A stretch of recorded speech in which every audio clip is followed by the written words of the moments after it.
This podcast will speak to many wonderful people about how they became the incredible story that they are. We are celebrating all levels, all industries, and all of the steps that come on the journey to get there.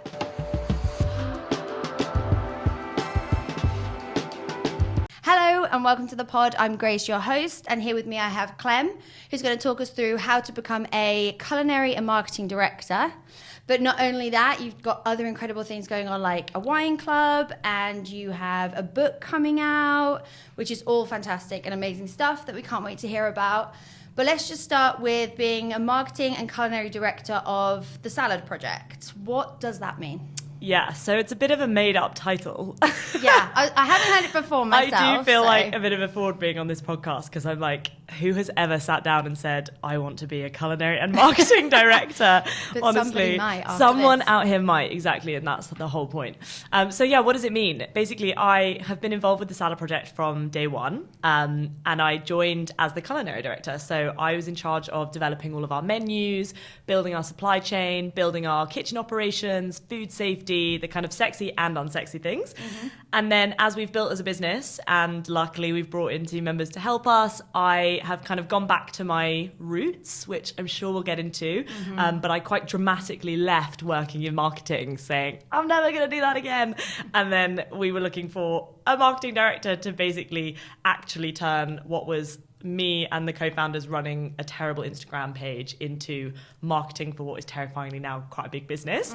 Mm-hmm. And fortunately, I seemed to be kind of the best fit. So I now cover marketing and culinary. And so it means I basically get to be in charge of or responsible for everything from creating the product to hopefully making people come and actually try it. So it's kind of my dream job, I'll be honest. Which is a lovely thing to hear someone doing their dream job. I feel like that's the goal for everybody, and you seem to be smashing it, and you seem very happy about it, which is wonderful. So we'll definitely get more into that because it sounds like a really exciting job, especially I've been doing a little bit of stalking. Nice. And the Salad Project is super busy. I mean, the queues you guys have are unbelievable. So to kind of build that up, I think is just an amazing thing to see. So congratulations. Oh, thank you. But we'll start at the beginning where we're going to start with everyone. So what did you want to be when you grew up? Yeah, this is a terrifying question because it exposes, I guess, info about me that not many people actually know, which is that I wanted to be an endocrinologist. What on earth is that? Which is now actually quite sick, and I kind of wish I had been. So it's a doctor who specialises in hormone health. Wow. So I was like way ahead of the trend because now everyone's obsessed with hormones, and I'm like, wow, that would have been quite cool. Wait, sorry, what age are we talking? So I was like 16. Okay, fine. And I decided to skip past when I was thinking about this question. When I was like 12, I went as a princess to like, who do you want to be when you grow up thing. Totally fair. Still I was working on it. Wow, where did you even learn this? Yeah. Well, so my granddad was a vet, and so I always wanted to be a vet. And then I was like, actually, no, maybe I'll just have pets and I can go and save humans. And then I did all my work experience. I worked in GPs, I worked in nursing homes. I got like all of the crazy amount of work experience that you need to be a doctor. And then it came to choosing my A-levels, and I literally put in sciences and maths and was like, yep, great, starting my path now. And the day before I was due to submit what I was actually going to study, my mum was like, do you really like science? And I was like quite artistic and creative. And so I ended up doing English, philosophy, Spanish and maths, and I applied for art history at uni, having never studied it before. Wow. And then, I obviously shut off the opportunity of being an endocrinologist, which I think I'm happy about now, but I can't even believe what you just studied. Like that's huge in itself. Like that's amazing. I can't believe it. I think it's incredible that it's them little life choices, isn't it? It's like the day before your mum's like, are you sure? And you're like, am I sure? I know. Imagine if she hadn't, like you'd be amazing as whatever you'd be doing, but it is completely different path. I know. And then I met my best friend on like day 2 of university, and she had arrived to study medicine at the university that I'd always dreamt of going to. I was just there studying art history, which I hadn't expected. She was studying medicine, and it meant that I got to witness her journey that I thought was what mine was going to be. Yeah. And love her to bits, and my God, is she impressive. She's an absolute Wonder Woman. But I did watch it and be like, I think I made the right decision for me anyway. Which is, so who gets to see that play out? Yeah, like, I know. You're so lucky that you're like, oh, the sliding doors moment, you're like, you're watching the other side and you're like, actually, no, exactly. this is not for me. Yeah. Oh, I'm so pleased. Yeah. So what uni did you go to? So I went to Oxford. Oh, wow. Which meant studying art history with just 13 other people. So it's like a really intense, tiny course. And yeah, it was like pretty terrifying because again, I arrived having always loved doing loads of things. Hence why I was like, yeah, I'll do science for A-level. A lot of people, I think, generally get to their A-levels and are like, I know exactly what I want to do because I know what I really don't want to do. I knew I really didn't want to do maths, but my dad made me, so I had to do that. But then I got to do the other fun things. But yeah, I arrived and loads of people either had studied art history or had like done years of kind of learning about it on the side. And I had, for some bizarre reason, and this is, you'll kind of learn to know this about me, this is quite textbook me, I'd been like, yeah, I'm definitely going to apply for art history at like the hardest to get into uni in the world for it. And like, I'll just teach myself everything I need to know in 2 months before the interview. And I went to this interview practice and it was like at a different school, and we kind of sat in a private room with like their head of art history or whatever, and he gave me this interview, and he gave this is such bad teaching, like I can't believe this even happened, but he then sent to my like head of, I don't even know what, my sixth form or something, a list in order of who's likely to get in to study art history at this uni. Wow. And I was at the bottom, literally with a note being like, there's no chance. Wow. And so when I then got in, my teacher came and like found me and was like, I cannot wait to send the email to this head of department to let him know that you're the only one who actually did get in. Wow. So again, it's like, yeah, these tiny decisions which might feel completely crazy and last minute, but like a lot of them I think are meant to be. And that was totally luck that I managed to be the person who got in. But it's definitely, again, as you'll kind of hear hopefully a bit later, it's definitely shaped the journey that I've taken, even though culinary and marketing director is very far away from art historian. Well, that's the whole point of this, is showing that you don't have to have had this dream since you were 10 to make it so successful, but it's the little steps along that like really can shape your future. Do you think seeing yourself at the bottom of that list was a bit of a motivator? Hugely, yeah. Really? But I think at the same time, like, yeah, I value it for that. It definitely gave me this drive where I was like, well, I'm going to prove you wrong. But I think it also was like very negative in embedding in me this sense of like, I mean, it's cliche, but it's imposter syndrome fundamentally. Like, I already went into that interview feeling I'm an imposter, I don't know what I'm talking about. And then I had it like literally confirmed in paper, which is why I'm like terrible teaching. That's tough. It's tough to see. And I feel like also some people, you know, if you're anxious, or some people crumble, or they just wouldn't even go back. You'd be like, I do not want to see this guy again. Totally. So it could have gone the other way, and I'm desperate to know what his reaction was. Yeah, I don't know. Oh. I wish I'd gone. Me now would have been like, I'm coming with you. Like, let's get this guy on the phone. But yeah, I was just like, I think I was much more timid back then. And so I didn't even think about it. I was just like, right, now I have an offer, which means I need to get these fucking grades. So I was like, leave me, now is library time. Which is good. You're focused. You're like, that's done. I've proved him wrong. I'm in. Yeah. But then as you said, I think what it then gave me was like, okay, cool. I've like passed this test, but like somehow I've done that by like, you know, I've set up some illusion where like they've fallen for it, and so I've got through, and so then it was like kick-started this process of me being like, oh shit, now I need to constantly prove that I'm supposed to be here because I still fundamentally believe that I'm not. Yeah. So that was like, yeah, an exhausting journey. I was going to say that doubling your work, yeah, like your brain must just be on overdrive like the whole time. Yeah. But you did it, and that's incredible. And Oxford is tough. Is it true you're not allowed to work while you study? Yeah, that is true. Wow. Yeah. I mean, it keeps you focused. I think it's why, yeah, I mean, I ended up just like going in overdrive into like extracurriculars. So it was like, yes, there's work. I actually didn't have very much of it, which is great. Again, another reason why choosing art history was unreal. But like sport, fashion, like all of these different societies that I could go and be a part of, that's how I kind of, I guess, like put my energy into it. I obviously wasn't earning money through it, but that was like, I think, a nice way of building independence in the way that when you start earning your own money, you feel like, okay, I'm in control of my life now. And I get to kind of build this part of me outside of like academics or school. And so I guess my way of doing that was like extracurricular stuff. Yeah, which is also a wonderful way to make friends in uni, and just, you're right, like you can get consumed by the workload. So I think it's so nice, but there are other things at uni you can do and enjoy. Totally. And burn the energy. Yeah, 100%. So you're at Oxford, and how did we get you to London? Yeah, so, well, fortunately, I grew up in London. Oh, okay. So I'd love to say it was like some amazing story of me getting an awesome job, but alas, it wasn't. No, so I was finishing up at uni, and the thing about art history is that no one believes that you actually have a degree that is credible for any good job. So Really? I've gone from like being at school where people are like, you're never going to get in, why would you get in? To then being there, working really hard, haven't got a lot of fun, but working really hard, and everyone around me being like, what the hell are you going to do with that degree? Literally everyone, like non-stop. Almost including my lecturers. They were like, yeah, this is going to be quite a tough ride. And particularly when there's 14 of you, it like fuels competition and like, oh, there are only a certain number of internships here or positions here on the grad scheme. And it was like a fight to the death. And I'm competitive, so I kind of need to like remove myself from certain scenarios that I know aren't going to be good for me. So I kind of removed myself from the like art world competition as we were heading towards jobs. But that was also because the only narrative that I was ever really fed at uni was there are like 4 options for work.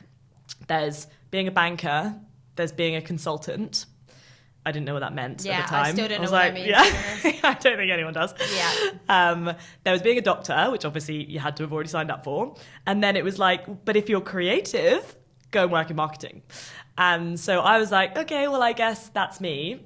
But before I kind of dove into believing that, I was like, no, I'm going to prove these bastards wrong. I don't know if I'm allowed to swear, sorry. Absolutely, go Okay, for great. it. This is a space. Everyone's comfortable. So I was like, I'm going to prove them wrong. And I applied to loads of consulting jobs. And I kid you not when I say I got the guys that I lived with at the time all sat around a table with me while I was doing like the online maths tests. And they would like they were like, we're not going to do it for you, Clem, because we believe in you. But we'll be there so that if time is running out, we can tell you what the answer is. Because, sorry, consulting in what? What are you... I still don't know. Oh, okay, but basically fine. basically strategy or management consulting. Ooh, okay, so going and working at like a Bain, a McKinsey, and LEK, like those were like literally the only businesses I thought existed at this point, because everyone I knew was doing internships at them. That was like the dream place to get a job. No one spoke about any other, like brands weren't mentioned when we were at uni. Like that was literally the only career path. And I was like, okay, well, I'm definitely not going to be a banker, so consulting it is. So I applied for all these jobs, and I got through to one, which is a company called LEK, and my guy mates had helped me through the maths test, because I was like, guys, I really appreciate that you believe in me, but like, let's, plug these answers in, babes. Yeah. So anyway, I get through to the like in-person maths test, which they've very intelligently created because they know that people like me are getting their mates to do the online one. So I walked down to this place like in town, and my friends were all like, good luck, Clem, go get him. And it's in this tiny like hotel kind of like restaurant offshoot private room. And I opened the paper. It's like maybe 45 minutes long. And I pass out in the room. Stop it. Oh my gosh. Just from like fear and shock. Literally panic. So I'm there like doing these, I don't even know what kind of questions it was, but I'm working through this thing, and I was suddenly like, oh my God, I feel so faint. And so I like put my hand up, and they come and like see if I'm okay. And I'm like, I think I'm going to pass out. And then I literally fall on the floor. And then they're like, okay, you can go to the loo for a few minutes. So I go into the bathroom next door, and I'm there like, come on, Clem, like this is your opportunity for career. Like you've got to pull yourself together. So I go back into the room, and this is the funniest bit. I sit down, and they go, okay, so we paused the timer, which means you have 3 minutes remaining. And I was like, is this a joke? So then anyway, obviously I don't get that job, shock. So I'm like, we're going to change tack. And I had a boyfriend at the time who was like, Clem, I've just applied to this place. It's a digital marketing agency. I don't know what digital marketing is, but they only hire people from Oxbridge. So like, you've already kind of passed that test. And the only thing you needed to do was say if you prefer tea or coffee. And I was like, easy. I love tea. I can answer that. Yeah. Yeah. So I put in my CV, which obviously no one has anything on their CV at that point really, and got an interview. They again were like, you're not actually quite right for this role, which was like an account manager working in like PPC. Yeah. I didn't know what PPC was. Literally on the train down, I was like, pay per click, like revising what that meant. They obviously didn't ask me what it meant because they assumed we would all know. If you applied, you should Yeah, probably exactly. know. I'm there like buzzer ready. Anyway, they then call me back and they're like, you're not quite right for this role, which was quite like, it was analytical, it was data-led, it was very, you're in Excel every day. And like a miracle happened and they were like, but we do think you're right for a new business role. And we're hiring the first person to join our new business team, which basically means you're going to come and like help build out with my fab managers who were like goddesses in my life when I arrived for my first day. We built out new business, which is like going and pitching to new brands. So like H&M would get in contact and we'd get to go and pitch their marketing director a strategy for their digital marketing. Having just met you today, I feel like you'd be amazing. Like really, they were literally good. like, the reason they gave it to me, they were like, we can put Clem in any room and she will just laugh and it'll make the mood feel light. And so we'd have like our tech team come in and do like the technical things and I'd kind of be there to like translate, which again, weirdly, like how life works in this way, like I realized I had a skill that I wasn't aware of, which is something I learned through art history, which is how do you take quite complex like ideas or processes and like translate them into layman's terms. Mm-hmm. So when you're talking from like head of tech or like someone who works within our tech team and is coding all day long and has built a tool within digital marketing that's incredibly complicated and you're trying to explain that or sell that to a marketing director, there needs to be something in the middle. And I was kind of that person in the middle. Which was a dream. Yeah, and you loved it. I loved it. It like broke me. Yeah. Agency life. Yeah. Like, yeah. So it was like this amazing, high growth, super fun startup. My team were unreal. As I said, like some of the two women who were they like shared me. They were my manager. And they're still in my life today as like people I look up to and very close friends of mine. We had a blast and it was kind of a like you can't lose because we were a startup, we were growing, we were always punching above our weight. So it was like, holy shit, we've got like a pitch to the FT tomorrow. And they were like, cool, Clem, like you've got that, you just go and lead it. And I was like, what? I'm 22. Like I don't know how to do this. And so I was like always dressing up, trying to like look older than I was.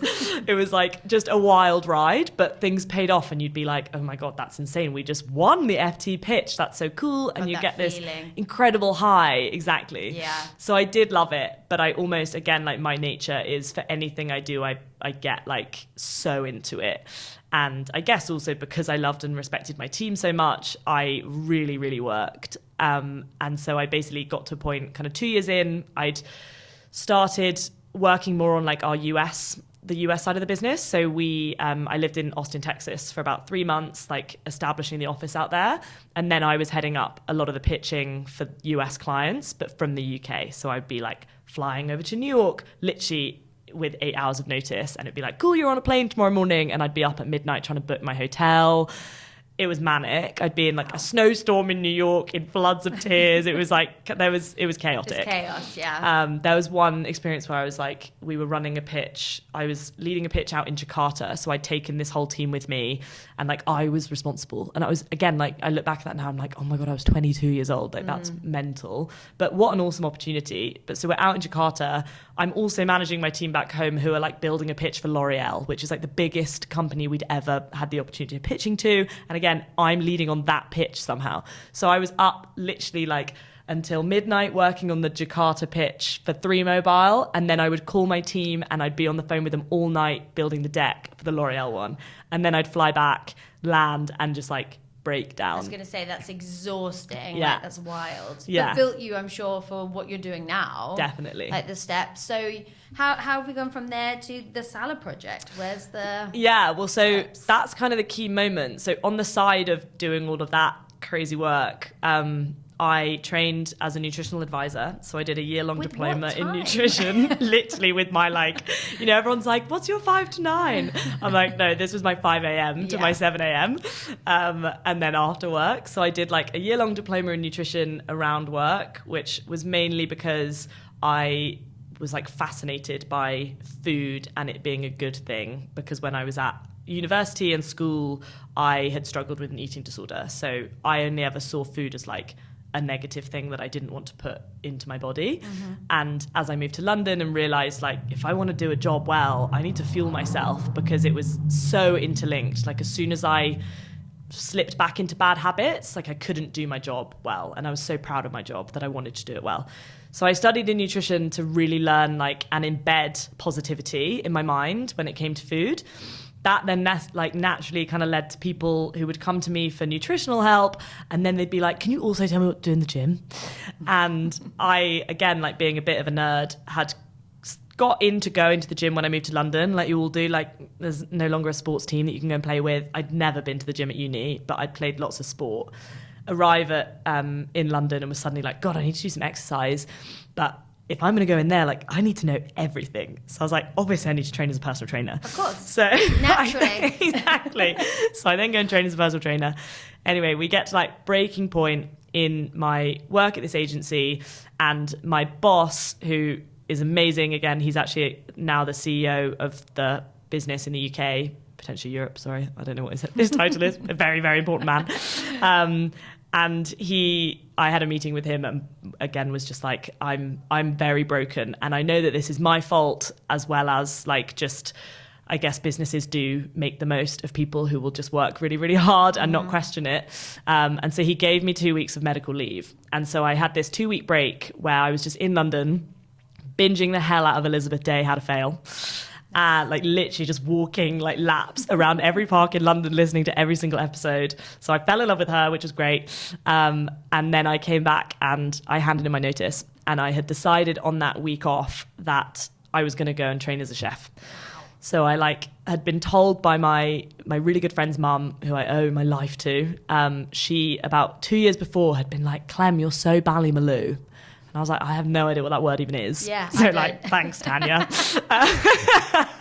And then this like, I'm awake at midnight, panicking about like, what am I doing with my life? And I Googled it, and I was like, well, that's not great because it's insanely expensive. So I'm obviously never going to be able to go there. But like, whack a pin in that for maybe when I'm like 40 and just keep plowing on. Anyway, what kind of, again, like stars aligned. But like, again, and I'm sure we'll come to it, like I'm a big believer in like you work to build your luck. So I had been part of what was so busy was I was working with my team to help us go through like a majority stake investment in the agency that I was working for, which was one of the reasons I'd been back and forth to New York. So ironically, like one of the things that kind of broke me fundamentally then paid me out because I had shares in the agency. So when they invested, I got a small sum of money that was literally the exact amount that I would need to go to this culinary school. So I handed in my notice and put all my savings and that money into going to study as a chef in Ireland. And I went 2 months later. Oh my gosh, yeah. The universe. This I know. is incredible. I just had no idea where that story was going to go. And I was like, wow, this is really happening. That's amazing. Yeah. So you're a fully trained chef. I am. Wowza. I literally also, when I was making notes, I also put like, PT question mark, and then I was like, cakes question mark? So I was like, I think you make cakes as well. Yeah, very confusing. I would say I aim to embody balance in life. So yeah, I've gone from like being obsessed with healthy food while I was training as a nutritionist. I then, when I was at culinary school, basically fell in love with naughty food. I was like, oh my God, this is what I've been missing. Yeah, and it was like cheese, milk. Honestly, my whole diet was like red wine and cheese every night because you're like, I'm full from my day of cooking, so let's eat a cheese board. Yeah. So anyway, I came back from culinary school. Lockdown happened about 3 months later. So I had all of these plans of, okay, amazing, I'm gonna launch a retreat business. I'm gonna feed in my fitness, my nutrition, and I'm gonna be the chef, and that's gonna be my business. Perfect. So I start like to gain a bit more experience. I start working in a spin studio because I'm like, I wanna go and teach and use my qualification. I'd always had this like, for some reason, dream to be a spin instructor because I just find them so inspirational. They are amazing. And so I ended up becoming a spin instructor. And on the side of that, I got contacted by a friend in lockdown. I won't name them because this was illegal, that she had a birthday party. And she said, Clem, I'll pay you 50 quid if you make me a birthday cake. And I was like, I don't really do that. I don't know how to make a birthday cake other than like a Victoria sponge. I'd actively at culinary school been like, you can make the cake. Yeah. Like, I'm not here for that. So then I'm making this cake and I was like, well, I've got all the time in the world because I'd been fired from, like, lockdown happened. Every job I had that was like in a restaurant or in a fitness studio, we'd all been let go from. Right. So for the first time I was like in my mid-20s, having made this decision to like go and change my career and be all exciting and live this new adventure. And for the first time I actually had phone calls where like two after one another, I got fired and was at home at my parents being like, what have I done? Yeah. So anyway, I'm like, I'll channel this into this cake. Which you seem amazing at, like you're channeling, you're flipping stuff, and even like taking what you've been through as younger and being like, I'm going to go to culinary school. I just think that's an incredible mindset. Like, it's impressive. Thank you. Well, you do the hard work, but so yeah, so then we post lockdown, the cakes have been made. Is the salad project yours? Is it someone else? Did someone approach you? What happened? Yeah, so the salad project actually was kind of shock happening all at the same time as this. So I come back from culinary school and I had, while I was out there, had an email from someone who was a friend of a friend saying, hey, we've got this concept. It was called Project S. And we are looking for someone to come and be like the food and the product. We know you have experience in startups and you're obviously just qualifying as a chef. Like, we'd love to meet you for coffee. So I went and met these guys in the like December or January before kind of COVID. So 2019, 2020. And I was like, I don't know if I love these guys. I think I was like so set on doing my own thing that I'm obviously teasing that they're gorgeous. And so I had a very lovely coffee with them, but I was kind of like, I don't know if this is what I'm supposed to do. So we parted ways and I said, I'm taking a job at a restaurant. I had been offered a job at Honey & Co., which is a restaurant in Soho. And I was going to do that. And then I went away for Christmas and was like, maybe I could just do, like, the salad project stuff is kind of part-time for now because it's just developing the menu. So I could give that a go. Like, my friends used to call me, like, the salad person because I just made these ginormous salads for our whole house, like, every night. So I was like, this does seem a bit too good to be true that I'm being, like, paid to then design a menu of salads for this startup that, like, who knows if it's going to go anywhere, but quite a cool experience. So I come back from Christmas and I was like, yeah, actually, fuck it. I'll say yes. So we fly to New York and they're like, we want to show you like what we could be. And so we go around, there are like various concepts in New York that are, America's always like 5-10 years ahead of us with everything, particularly within food and drink. And so we were like, this is what we're kind of aiming to be like, because there was no reference point in London at this point. So I'm like, oh my God, I'm on a trip to New York and I'm not crying. Like, this I is, can relax what a a bit. turnaround. Yeah. So we have a great time, come back, design the menu. Lockdown really happens at that point. So then we're like, okay, we've got to put this show on pause. I was being paid as a freelance. So I wasn't on a salary. Obviously, we didn't have any money as like a business other than to build the site. So again, the guys called me and were like, we can't pay you anything. Like, we're just going to have to put this on pause. Mm-hmm. So again, I'm back at my parents being like, oh my God, another thing that's just out the window.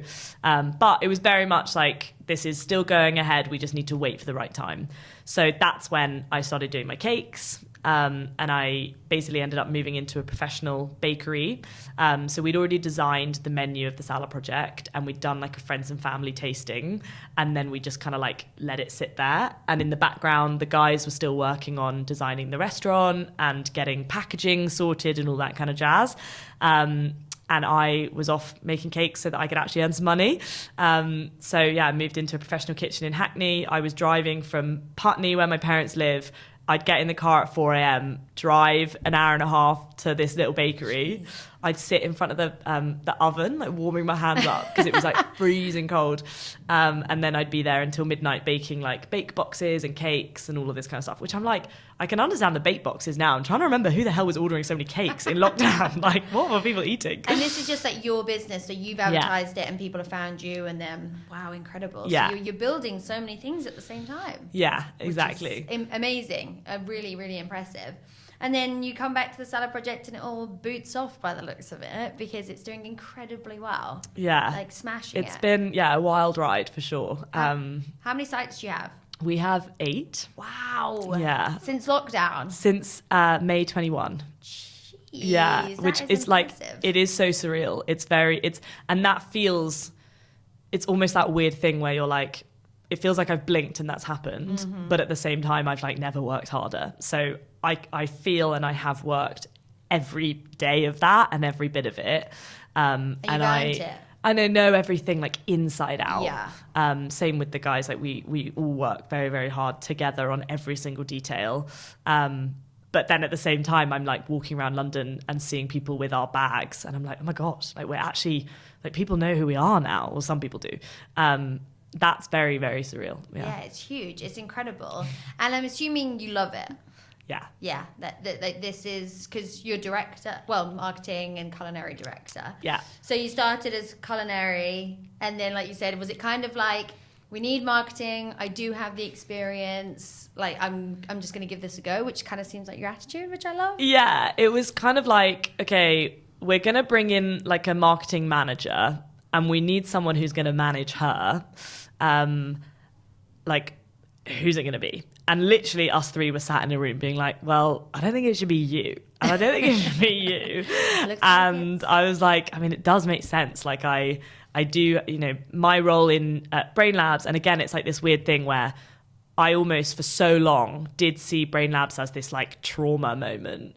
And I don't mean that like, as I said earlier, like actually a lot of that was like self-imposed and it was my attitude. I remember the CEO when I left, took me into his office and he was like, Clem, the problem with you is you're just too conscientious. And I was like, what? I was fuming. And I came out being like, this is the problem with men. Like I was so angry because I was like, no, I'm just working hard because like that's what's expected of me. Yeah. It's only now that I look back and I'm like, now I know myself and I know the way that I was working in the cycles that I was getting into. But like, lo and behold, that's now all of the like strategy that I was building and thinking I was like, faking it to make it with all of these big clients, that's now like fundamentally what makes me good at my job. And I'm suddenly like a year or 2 into being marketing director and being like, I'm actually kind of good at this part of it. Like I thought this was going to be my like, just like keep the ship sailing and like, be a nice face for my marketing team. But like, I love it. And I guess it's that thing where if you're in a role where maybe you're not passionate about like the end product, everything feels a bit grey. Mm-hmm. And then suddenly you connect the thing that you were already doing, but with something that you are passionate about, i.e. like food. And it was like, oh, bingo, this is actually what I'm really good at. You've made it. And that's the dream job. Yeah. And how wonderful is that? Yeah. And so is through that, any of them big decisions, well, you said about loads, but it's like, some are really scary and some are really exciting. And I feel like maybe you taking that marketing on was probably more an exciting one than a scary one. Yeah. Because you knew you could do it. Well, no, I really did not know I could do it. And I still don't really. Like I do, as I said, I feel like in my groove, but I still am constantly like, there are a million people who are more qualified to do this than me. And I think that's like a very relatable feeling that I don't know if it's just a female thing or if lots of people think it, but like that sense of like, oh my God, I'm so underqualified to be doing what I'm doing. So I'd say taking that on, I was terrified because I felt like there was so much cool stuff that we could do. And there's so much opportunity in this business and it's really, really exciting. So it almost feels like the pressure to deliver what I know like we could be capable of, but not quite knowing exactly how to deliver it. Like that's what terrified me. And then you realize that actually you just have to like take one step and then take the next. And then you kind of look back and you're like, oh, we did manage to do a few things that's kind of cool. Yeah. Everything we thought we couldn't do, we've already done this far. Like it's kind of that attitude. It's like, I always say this to myself for my stressful day. I'm like, you've got this far. Like, yeah. Do you know what I mean? Totally. Like, you survived no all one's the called days. you out. Yeah, literally. Yeah. Even sometimes if I'm like, oh, I don't have enough money for this or that, and I'm like, I was a student. Like you survive and you keep going. And I think that is definitely what I'm learning from all your steps, which is incredibly inspiring. Oh, that's very kind. And then on top of that, the wine club gives a little taste of that. Yeah. So when I was at culinary school, I kind of weirdly, I mean, I fell in love with food, sure, but I kind of already knew that. That's why I was there. But the surprise thing was I completely fell in love with wine. I obviously drank quite a lot of it while I was there. Great vibes. You're on a farm in the middle of nowhere, so there's not much else to do in the evenings. But I fell in love with the learning about it. And again, really weirdly, thank God for art history, it links right back to the way that I learned everything in art history, which is all about learning regions and styles and makers and years and everything, remembering dates and different producers and different kind of historical methods of production. Weirdly, so much of learning about wine is exactly the same as learning about art history.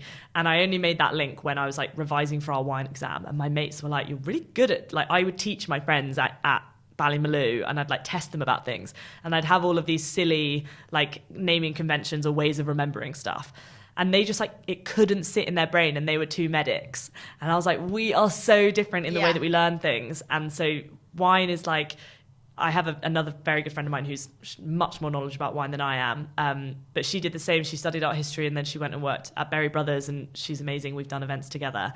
But so I fell in love with it, realized I was kind of okay at remembering this stuff. And again, coming back to brain labs of learning, I'm quite good at explaining complex things in simple ways that people remember. And so alongside my cakes, I kind of got to a point where I was I am covered in icing every single day, and I'm driving across the city, and I'm working crazy hours. Maybe I need to kind of slightly rethink the longevity of this. Mm-hmm. And so I really weirdly, again, absolute luck, I got sent a LinkedIn post by a friend of my friend, actually weirdly, the same friend whose mum told me to go to Ballymaloe. Her friend then told me, hey, there's this wine job that I've just seen. And it was to go and basically help launch or relaunch a wine startup. So I was like, I'll apply. They probably won't want me, but I'll apply. And I got on this call, and the guy who interviewed me is now one of my closest friends. He's who I met my boyfriend through. And we went on this adventure together. So we started working in wine. He'd worked there for a while, but was basically launching kind of an offshoot of his business, which we then built together with another fabulous woman called Dora. And I ran the marketing for that. And out of that, I was like, this is definitely scratching my itch. But one thing I'm really passionate about is empowering women with wine knowledge. So through Socio Vino, which was that company, I ran a wine event, which was our first kind of in-person community event. And we had 80 women come along, and we tasted wines made from female producers. And I yap all evening and lost my voice and had the best night of, I can't remember how long. It had been a lockdown of feeling really, really, really low. And then suddenly had this moment, and I was like, wow, this makes me feel so alive. And so while I then was back at the Salad Project and just working constantly, I didn't have any space for it. And kind of similar to you with this project, I was like, I need something that makes me feel like me again. And so I bit the bullet and was like, fuck it, I'm just going to give it a go. So I launched Phenomenal, which is a wine club for phenomenal women. And I can't even remember when we had our first event, probably about 3 years ago now. And I run probably 2 or 3 a year, not as many as I'd like to, but it's hard work and it's difficult to fit in. But every time I run it, we get 30 to 40 women sat round long tables, we eat, we drink, and I teach them about wine. And the whole purpose of it is basically, as I said, to empower women with knowledge. I'm a big believer in the fact that for too long, men have always been the ones who are not only invited to the table, but also, if at the table, given the wine menu and therefore kind of control of the situation. And I really want to basically empower a generation of women. I know that sounds quite big and lofty, but even the women who have stepped through my doors, to feel like when they do get a seat at that table, that they can be confident in taking control of it. And that can be through a really small thing like choosing the wine. It might not direct the way the meeting goes, but it gives you a voice at that table that otherwise you might not have actually had. And I think that's a really cool thing that you can do through like that. something that's really delicious and fun to drink. What an amazing mission. I love that. I'm going to be coming. I'll be looking Yeah, at the you next must. event, please. You have to. That sounds incredible. Yeah. I love that. And so you continue with that on the side, and then you've written a book. I've written a book. Just for an extra Just for thing. fun. Yeah, just to Yeah. add a little something. Yeah, so we, like, it's always been a bit of a dream. The Salad Project co-founders, Florian and James, have always very kindly said that that's something that they want us to do and that they wanted me to kind of experience. And so about a year ago, they set me the goal of writing a cookbook. And that was before us having, like, we didn't know how to do it. We didn't have any contacts within publishing. It was literally just like, kind of like the whole of the Salad Project is how we move. We're like, let's aim big and like shoot above our level, but we'll hope for the best. And so I was like, okay, well, step one in achieving my goal is I'm going to write a book proposal and think about what the book's going to be about. And we kind of brainstormed it as a team. And again, bless the guys, they kind of came with various ideas that I think they knew I wasn't going to listen to. So we went with my idea and I turned it into a book proposal. And then I got an email from Penguin Random House about a month later. And they were like, hey, have you ever thought about writing a book? And I was like, funny you should say that. The universe. The universe. Wow. And it was from an editor who had, like, she followed me on Instagram and she followed the Salad Project. And so she'd known, like, our journey. And she liked our brand and she liked the fact that there was a person behind it in the kitchen. So I sent them my proposal. And then last May, they gave us a book offer. And then I had 2 months to write a book with about 100 recipes to be submitted. So last summer was manic. It was like work full time, open new stores, build our marketing team, launch a new menu, and then write a book on the side. So it's now coming out on April 24th. And it feels kind of weirdly like the culmination of this whole mad story that I've told you today. Because if you'd asked, like, 18-year-old me what my dream would be, like, post being a doctor. That seems like a world away. Yeah, Like, I know, exactly. We've come from endocrinology to here.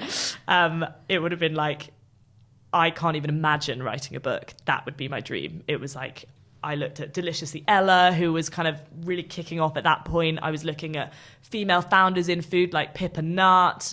Pippa Murray is an amazing woman, and she launched Pippa Nut around the same time that I was kind of at university and starting to really struggle with, fuck, how am I going to be a consultant? I can't do any of this. And she was paving the way in something totally different. And so I was like, can you imagine actually having a physical book out in the world with my name on it? And yeah, now it's happening. And it feels very surreal. Huge congratulations. I can't wait to read it. I can't wait to have it. And it's so exciting.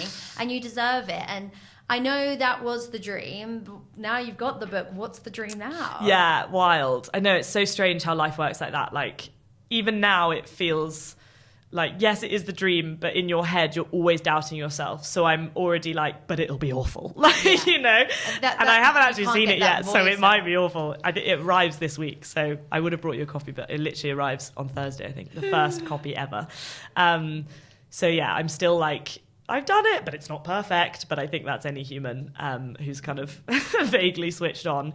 So I think, like, my next dream now, and I almost try, I used to be a big, like, forward thinker in terms of visualizing, like, this is who I want to be and this is, like, how successful I want to be. And I think I have struggled over the past couple of years to, like, maintain that, mainly because I guess my journey's been so wiggly and I almost get distracted by thinking too much into the future, and it means I don't really enjoy the present. So like with the book, like, if I think too much in terms of, like, okay, well, that's done, what's next? I then, like, I know that I won't enjoy the process of, like, this is an achievement in itself. But that said, I'd say, like, what I have realized I get my biggest kick out of, and you will empathize with this like no one else, is talking with other women about their work, their dreams, and, like, how to get there. So I really try and carve a lot of time into my completely bonkers diary to meet for coffee with people, whether they're still at uni or they're maybe thinking about a career change, kind of whatever level they might be. Also people who are like way above me and ahead of me, and I love kind of getting wisdom from them about their careers, and like book recommendations and podcast recommendations, all this kind of stuff. So I think that's like slightly shifting me towards thinking that I would love eventually, and this is like way, way, way in the future, I'd basically love to be in a role where I can hopefully, if Salad Project goes well, invest in and advise in businesses of women who are kind of in the situation that I am now, which is like I'm heading towards 30, I've got these really big goals, I don't really know how to actually put them into action. Is anyone going to give a fuck? Is anyone going to listen? Like, what's my next step? Because I feel like I have half benefited hugely from having a few women who have offered me that guidance, and it's made me feel a lot more like empowered and confident, and also just like, okay, I'm not completely insane. Yeah. But then I've also half had like none of that, and I know that sounds really contradictory, but I've definitely had times where I'm like, no one knows how to guide me, and like I don't have any role models right now because my career is so bonkers, and like it's not, you know, I don't know any other culinary marketing directors who can advise me on what's next, and that's been quite terrifying and isolating, and has made me definitely at times really question if I'm in the right place, if I'm good enough, if I'm going anywhere. Like, oh shit, look at my friends in law, like I should probably just jump ship and go there because like they're actually going to earn some money and maybe I just won't, and who knows, move back to my parents' house. So I think I would love to like just keep growing the number of women who exist, mainly with the purpose of like empowering women younger than them. And I think you'll be absolutely amazing at it. Like, I can't wait to see it happen, honestly. Oh, that's so kind. I've absolutely loved this. Like, this has been wonderful. I've literally just been like absolutely rambling. That's so the I'm whole point. Like, that was an amazing journey. Sorry. I feel inspired, so I know other people will. So thank you so much. And I know people can find you on Insta, Clementine Kitchen. Yeah, Clementine's _kitchen, and then we're at the Salad Project. So yeah, come check us out, and hopefully keep an eye out for the book, which will be coming out very soon. Huge congratulations. Thank you. This has been so much fun. Thank you so much for having me, Grace. It's been awesome. I'll speak to you soon. Yeah. Thank you so much for watching. Please make sure that you like and subscribe so we can continue to make these and keep teaching people how to become A. Thank you.